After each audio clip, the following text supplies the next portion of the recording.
Oke, dah. Kamu ada pertanyaan apa nih? Yang Pertanyaan kalau kan bareng.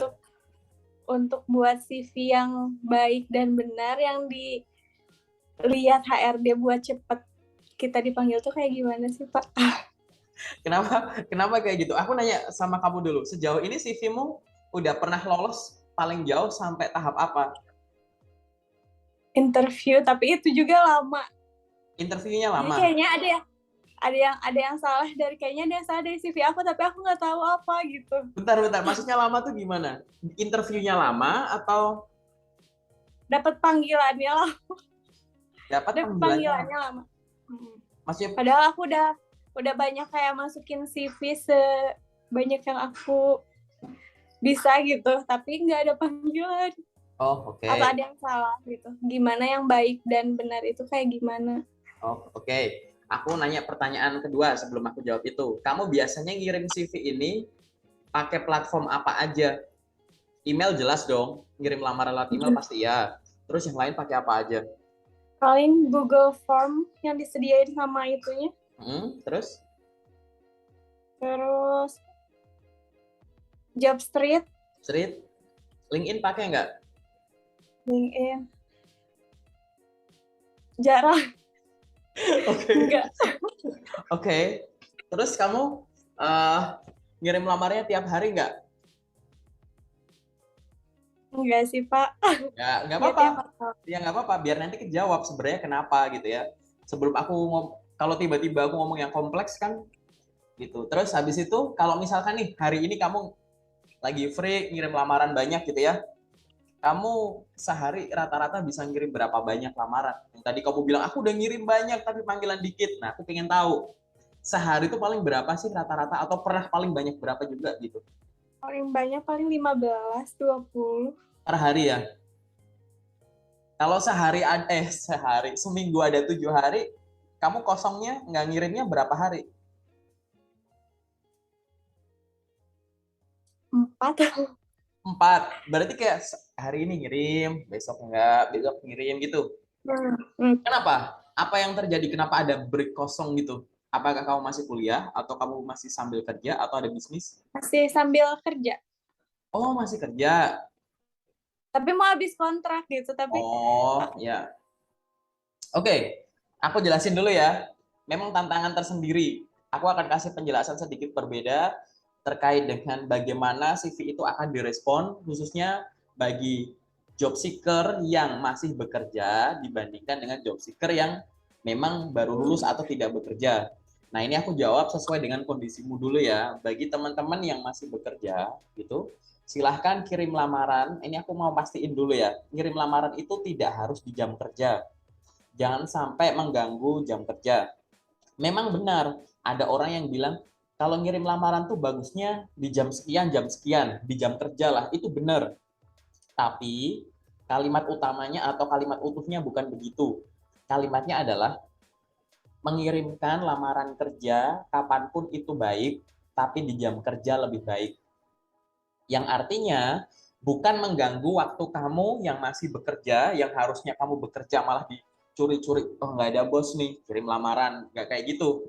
Ya, tapi yang benar itu definisinya adalah kalau kamu punya waktu kosong di jam kerja, nah kamu silahkan ngirim lamaran dengan intensitas tinggi, jumlah tinggi. Gitu.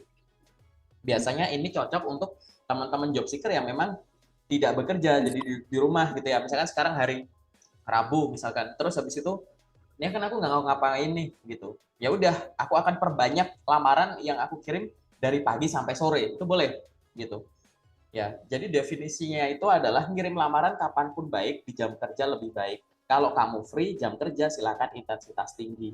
Kalau nggak bisa after office nggak masalah. Kenapa nggak masalah? Contohnya lihat job street. Kamu pernah buka job street malam hari? pernah. Info lokernya masih ada atau pada hilang?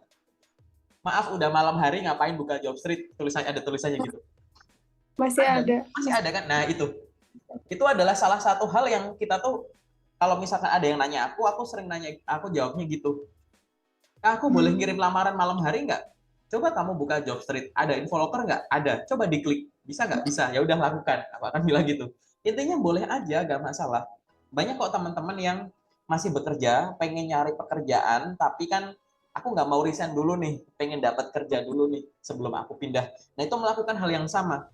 Beliau-beliau itu melamar kerja ya, khususnya yang udah pernah sharing sama aku after office kak gitu. Atau misalkan aku waktu jam selesai shift, atau aku biasanya shiftnya shift middle atau shift 2, tapi aku udah datang lebih awal, di situ aku ngirim-ngirim dulu gitu-gitu. Dan lain-lain itu nggak masalah, tetap dapat kerja. Ada yang aku ngirim lamar cuma bisa weekend sambil ngurusin anak, ngurusin keluarga gitu-gitu. Dan itu mereka tetap dapat kerja aja kok, kayak gitu ya. Jadi kayak gitu. Jadi ngirim lamaran kapanpun itu baik, jam kerja lebih baik. Jam kerja ini jangan sampai mengganggu kegiatan kerja kamu kalau kamu masih bekerja. Nah, hal ini harus didukung dengan poin nomor 2, yaitu apa? Silahkan kirim lamaran setiap hari. Kamu di grup loker kan mungkin sudah agak lama. Tiap hari aku bisa nge-share info loker, walaupun kadang ada yang sesuai atau enggak. Tapi kalau kita ngelihat dari umumnya gitu ya, berarti sebenarnya tiap hari tuh ada loker yang keluar terus gitu. Aku takutnya gini, kamu seminggu 3 hari ngelamar, 4 hari enggak, berarti kan selang-seling begini ya. Takutnya di hari kamu nggak buka, ada info loker yang cocok buat kamu gitu. Nah, kamu baru tahu ada loker itu besoknya.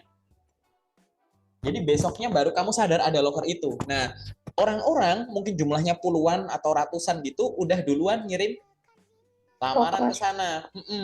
Nah, kamunya jadi telat. Beberapa lowongan memang ada yang sistemnya itu sistem ranking. Jadi yang paling bagus nanti rankingnya makin atas. Tapi ada yang sistemnya kan tadi kayak urutan dulu yang diproses yang masuk duluan gitu kan. Nah, takutnya begitu. Jadi silahkan untuk dicoba setiap hari, nggak harus banyak kok gitu. Tadi bagus banget ya, dari jumlahnya itu bagus, 15-20 itu bagus. Teman-teman di grup loker juga bisa 20-30 lamaran gitu. Itu udah bagus, cuman belum intensitas tiap harinya belum. Terus yang selanjutnya, yang poin nomor 3 adalah gunakan sumber info loker yang banyak, khususnya yang valid-valid. Kayak tadi kamu udah bagus ya, ada yang lewat Jobstreet, mungkin ada yang lewat yang lain, tapi sayang banget kamu nggak ada LinkedIn. Silahkan aktifin di LinkedIn. Tapi nggak masalah sih kalau kamu nggak ada LinkedIn, kamu kan ada di grup lokerku. Semua loker yang aku share di grup WA itu pasti ada di LinkedIn gitu. Jadi itu jangan sampai ada loker yang udah aku share ke grup WA, kamu skip. Kamu skip yang di WA, ibaratnya bisa dipastikan kamu skip yang ada di LinkedIn. Karena semua loker itu udah aku filter, udah aku cek di sumber-sumbernya langsung, teman-teman yang ada di LinkedIn gitu. Jadi itu jangan Jadi sampai udah aku bersih-bersihin. Ya udah aku bersih-bersihin. Itulah yang aku lakuin tiap hari gitu. Jadi aku dapat loker, habis itu aku singkirin loker palsu, aku singkirin loker gak jelas, aku singkirin loker yang udah expired, udah baru aku share. Jadi semua loker yang ada di grup itu kamu bisa temukan di LinkedIn gitu. Jadi nggak masalah nggak buka LinkedIn gitu. Daripada nanti kalau kamu lihat loker di mana-mana yang mungkin filteringnya nggak seketat itu. Kumpul kalau aku pasti aku cross check lagi mana nih sumbernya. Oh ini nih, oke, baru aku jadiin satu gitu ya.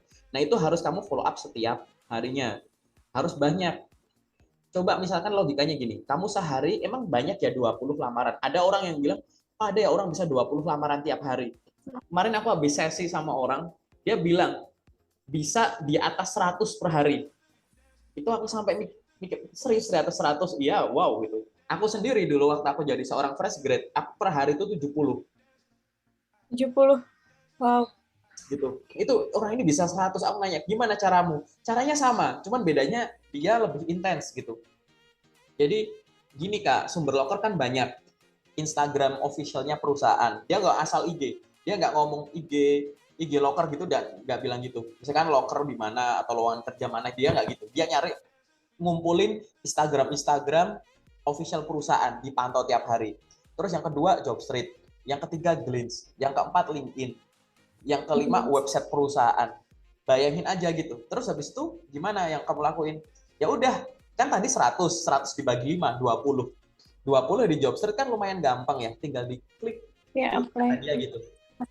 Jadi aku fokus Kak, sejam aku cuma buka Jobstreet. Aku cari terus, klik.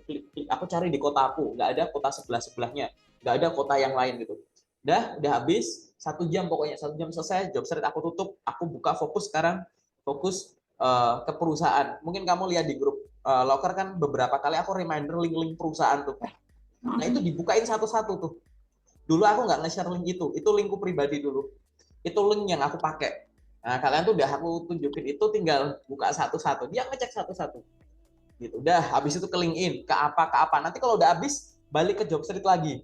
Barangkali di saat aku sibuk buka yang lain, di job street ada update. Kayak gitu. Itu bisa 100. Gitu. Oh, ya sama kayak yang aku lakuin. Cuman aku memang nggak bisa sampai sebanyak itu. Karena aku ngurus grup Locker dari aku masih mahasiswa. Jadi aku cuma bisa 70 karena waktu sisaku buat nyari Locker aku share ke grup. Gitu. Jadi aku pernah jadi seorang fresh grade, job seeker, tapi juga nyariin info Locker. Itu yang bikin aku nggak bisa sampai 70. Nah, kamu mungkin nggak bisa sebanyak itu, nggak masalah. Yang penting tadi aku pengen ada logikanya gini. Coba tadi sumber Lockermu banyak tadi ya. Website ini. 20 tadi, 20 dibagi 5, 4. Kan tinggal buka Iya. di LinkedIn. Masa iya LinkedIn seluas itu nyari 4 Locker nggak ada? Nah, gitu kan. Di situ buka job street, masa iya sih di job street yang info Lockernya seluas itu nyari 4 nggak ada? Kayak gitu. Nah itu loh. Jadi gunakanlah ini channel ini yang sebanyak-banyaknya, tapi yang valid ya kayak gitu. Terus yang selanjutnya adalah cek ulang CV. Itu poin nomor 4. Jadi pertanyaan kamu tadi jawabannya itu baru mau aku jawab sekarang. Jangan buru-buru lari curiga ke CV, kasihan CV-nya gitu.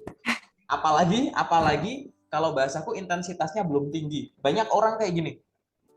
Ya udah lolos sampai interview user misalkan, terus sering gagal di interview user, yang disalahin CV-nya. Terus dia udah pernah sampai interview HR, belum ada panggilan, di PHP lah alasannya atau apa, yang disalahin CV-nya. Dia gagal psikotes, yang disalahin CV-nya gitu. Kalau misalkan kamu nggak ada panggilan sama sekali gitu ya, itu pasti ada yang salah tuh, entah di CV-nya atau cara pakainya.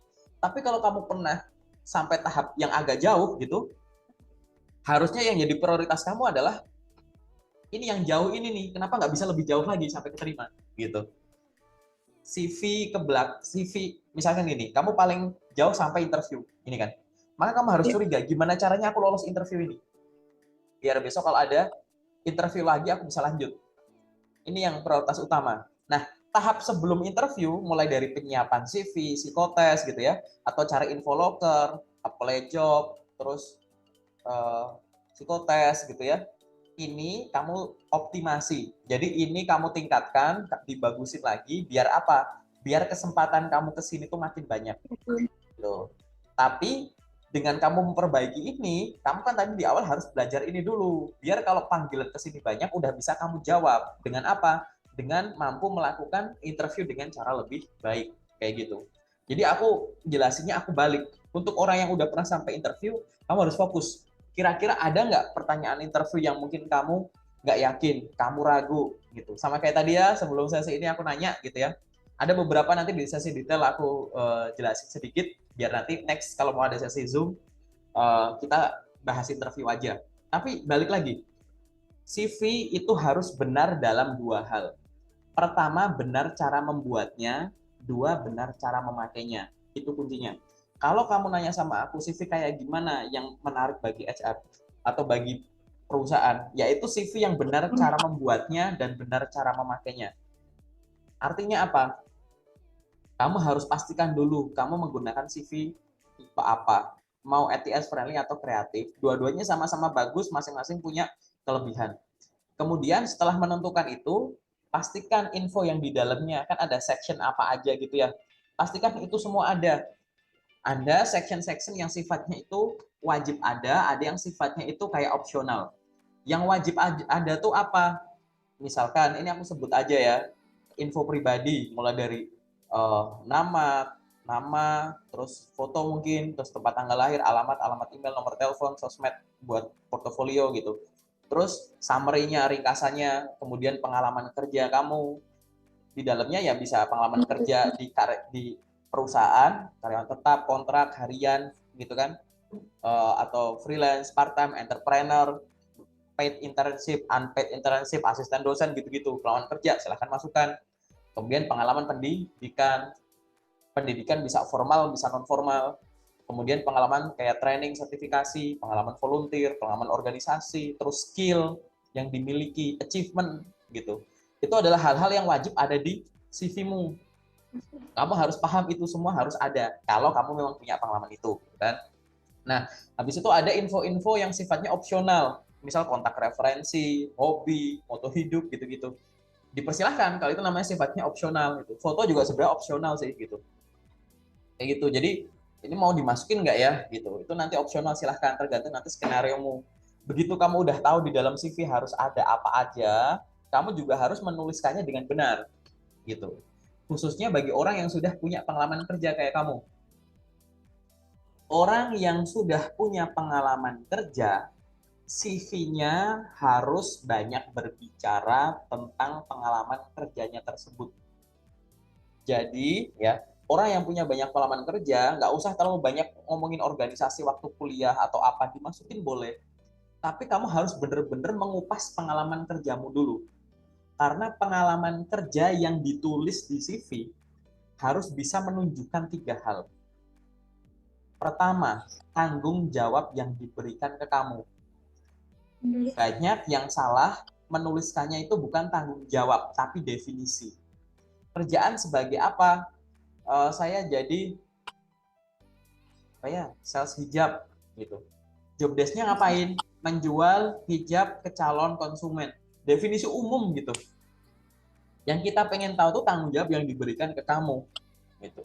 Memimpin penjualan 5 brand hijab di 10 outlet yang tersebar di kota Bandung misalkan gitu. Jelas gitu lingkupnya gitu. Menjual hijab dengan brand ini di sosial media Twitter, TikTok, dan apa gitu. Menawarkan atau bertemu minimal 5 orang klien per hari untuk menawarkan produk dan layanan terbaru dari ini. Kayak gitu.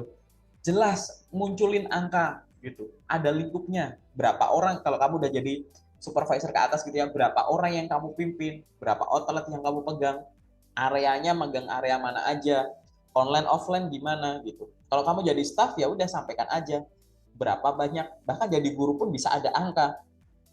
Mengajar 200 orang siswa kelas 12 mata pelajaran bahasa Inggris.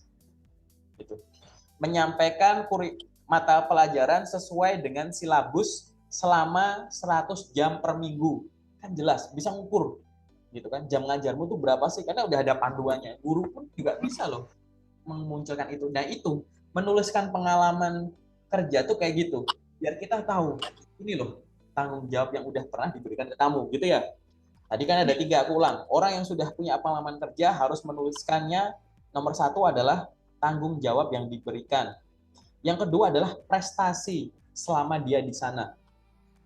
Prestasi itu bisa dilihat dari 2 sisi. Sisi yang pertama adalah, misalkan ini aku ada angka 5 ya. Januari, Februari, Maret, April, Mei. Ini anggap aja sumbu gitu ya. Prestasi itu bisa nih, titik tertinggi di antara periode tertentu. Dalam suatu periode, titik tertingginya mana? Boleh, itu termasuk prestasi. Atau prestasinya itu bukan titik tertinggi dalam suatu periode, tapi apa? Total dari semua periode. Ini akhirnya kamu berapa? Ini taruh ke sini. Seberapa? Kamu boleh menyampaikan gitu. Menjadi apa? Menjadi sales hijab terbaik di bulan September dengan menjual lebih dari 1000 pieces gitu. Boleh. Atau kamu mau menyampaikannya secara total gitu. Achievement-nya kamu nyampaikan apa misalkan? Mampu menjual 10.000 pieces hijab selama 2022 gitu. Di total. Atau yang lain apa? Mampu menjual 100 unit motor senilai sekian miliar misal gitu. Jadi munculkan itu, nggak harus yang sales. Aku ngasih contoh yang sales karena aku orang sales marketing. Mungkin kamu bisa ada hal-hal yang lain yang bisa kamu sampaikan gitu. Bertemu atau mampu bertemu berapa klien baru di mana 70%-nya jadi closing atau deal membeli produk gitu. Nggak apa-apa. mampu meluluskan sekian siswa untuk memenangkan perlombaan atau membimbing sekian siswa dan memenangkan olimpiade apa gitu, nggak apa-apa gitu, sampaikan aja, pokoknya itu kan prestasi. Prestasi itu nggak harus yang viral, dapat piala, piagam, dapat diliput media gitu. Kalau memang itu ada bagus, tapi kalau nggak ada itu, semua profesi itu pasti ada prestasinya. Prestasi itu bisa tadi ya, performa terbaik dalam satu titik atau kontribusi total aja yang udah kamu berikan dalam satu periode. Itu yang kedua ya, aku ulang lagi, orang yang sudah punya pengalaman kerja ditonjolkan di CV itu adalah tanggung jawab yang diberikan. Yang nomor dua itu adalah prestasi selama dia di sana, dan yang ketiga adalah skill yang diperoleh selama kamu di sana. Habis kamu lulus, habis kamu resign, habis kamu keluar, akhirnya kamu punya skill apa? Nah, di CV kan ada kolom skill, bagian skill. Di CV juga ada bagian pengalaman kerja. Dua ini harus sinkron. Kalau aku pernah kerja sebagai asisten rumah tangga, skillku di sini mampu memasak 40 jenis masakan Nusantara. Oh, keren. Itu prestasi atau itu skill sebenarnya. Itu skill, sorry, itu skill. Nyambung gitu loh. Oh, aku jadi asisten rumah tangga, ininya begitu. Prestasi. Kamu pernah jadi customer service, maka di skillnya kamu boleh nulis communication gitu, atau customer service, atau after sales, atau apapun gitu. Ini aku kasih penjelasan ke kamu ya, biar paham dan sekaligus biar teman-teman tahu juga, nanti di LinkedIn ada gitu. Aku share screen, layar putih muncul ya. Muncul. Aku jelasin dulu. Skill itu ada dua. Ada yang hard skill atau technical skill gitu ya. Ada yang soft skill. Oke? Nah, yang technical skill dibagi jadi tiga. Ada yang namanya industry knowledge, pengetahuan industri, pengetahuan bidang gitu ya. Ada yang namanya tools, ada yang namanya language atau bahasa. Nah, industry knowledge itu apa? Misalkan tadi sektor-sektor turunan dari nama-nama mata kuliahmu gitu. Sales, marketing, business development, digital marketing, apapun itu pengetahuan sektoral kamu. Kamu pernah kerja di mana, atau business administration, corporate communication gitu-gitu. Public administration gitu-gitu, sektoral gitu. Boleh nama mata kuliah turunannya. Tools ini dia dibagi jadi dua. Ada hardware, ada software. Hardware apa yang biasanya orang-orang engineer tuh, ya, si engineering, teman-teman engineer, mereka akan memiliki kemampuan untuk mengoperasikan alat tertentu. Gitu. Nah itu silahkan boleh ditulis. Atau software, software apa yang kamu gunakan, kamu kuasai. Terus language ya bahasa ya, ini bahasa internasional apa misalkan kayak gitu. Nah hardware dan software ini cara menuliskannya ada dua cara. Jadi kamu boleh menuliskan hardware dan software ini dua cara. Gimana cara menuliskan ini? Ya, aku panahin ke sini ya. Hardware dan software ini bisa ditulis pakai dua cara. Pertama adalah tuliskan namanya, nama alatnya, nama softwarenya. Microsoft Word, Canva, Adobe Premiere, Adobe Photoshop, Zahir, Mayop, Accurate gitu-gitu, SAP, Salesforce gitu-gitu. Nama softwarenya atau nama hardwarenya, palu, parang, panci, sapu. Misalkan contoh ya kayak gitu. Nama alat. Atau yang kedua itu adalah kegiatan atau metode yang kamu lakukan atau activity yang dilakukan. Gitu. Kamu boleh nulis kayak tadi ya, Adobe Premiere, ada Photoshop gitu, atau kamu di situ kamu mau nulisnya adalah foto editing, video editing kayak gitu. Kamu boleh nyebut alat-alat kayak tadi ya, sapu, parang, kemoceng gitu, atau kegiatannya menyapu, memasak gitu. Kamu boleh nyebut software-softwarenya kayak Microsoft Word, PowerPoint, Excel gitu-gitu, atau kamu sebut pembukuan, pembuatan laporan keuangan apa gitu. Boleh kayak gitu. Jadi itu bisa dituliskan. Oh, berarti banyak ya yang bisa ditulis. Ya, apa aja yang akhirnya aku ulangi lagi yang bisa ditulis ya ini industry knowledge, masukin ke skill, hardware atau software, kemampuan bahasa, dan soft skill. Banyak orang melihatnya bukan begini. Banyak orang melihatnya tuh hardware dan hard skill atau technical skill sama soft skill. Jadi orang tuh buru-buru masukin soft skill. Bahkan orang tuh mayoritas nulis soft skill banyak banget. Teknikalnya cuma Word, Excel, PowerPoint. Bukan apa-apa. Aku jadi kadang ya aku tes juga kan. Aku nanya, loh kamu kuliah tinggi-tinggi, kerjaan sudah banyak, cuma bisa Microsoft Office gitu. Adikku sih bisa, yang masih SMP mah anak SMP bisa, maaf nih gitu. Jadi nulis di CV itu tidak hanya jujur, tapi kamu harus lewat sudut pandang, aku tuh lagi menjual kemampuan diri. Aku jujur kok nulis Microsoft Office bisa, tapi masa iya cuma Microsoft Office? Sambil dibayangkan, dari kuliahku tuh aku bisa apa sih? Apa yang cuma dimiliki sama orang lulusan jurusanku. Di luar jurusanku tuh nggak bisa. Gitu. Nah, kamu harus bayangin gitu. Atau kamu yang udah punya pengalaman kerja gitu ya, bayangkan gini, apa yang cuma dimiliki sama orang yang pernah jadi staff admin misalkan. Apa yang cuma pernah dimiliki sama orang pernah jadi teller, CS, jadi sekretaris, apa gitu. Di luar itu orang ini nggak punya kemampuan itu. Nah, itulah yang silahkan ditulis. Kenapa? Karena ini betapa luasnya hard skill atau technical skill kayak gitu. Paham ya? Oke. Nah, udah. Jadi akhirnya itu aku simpulkan lagi, Kak, apa yang harus aku lakukan biar CV-ku itu menarik dari HR atau user? Cuma ada dua jawaban. Jawabanku pertama adalah pastikan dulu kamu sudah benar cara mengirimkan lamarannya, ya kan?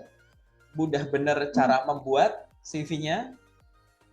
Dan yang selanjutnya adalah yang nomor dua, kamu sudah paham bahwa di dalam suatu CV itu semua informasinya penting. Tapi jangan salah, bagi orang yang sudah punya pengalaman kerja, komposisi penjabaran pengalaman kerjanya itu luas nggak apa-apa. Dia makan tempat banyak nggak apa-apa. CV nggak harus 1 halaman kok, boleh 2 atau 3 halaman juga.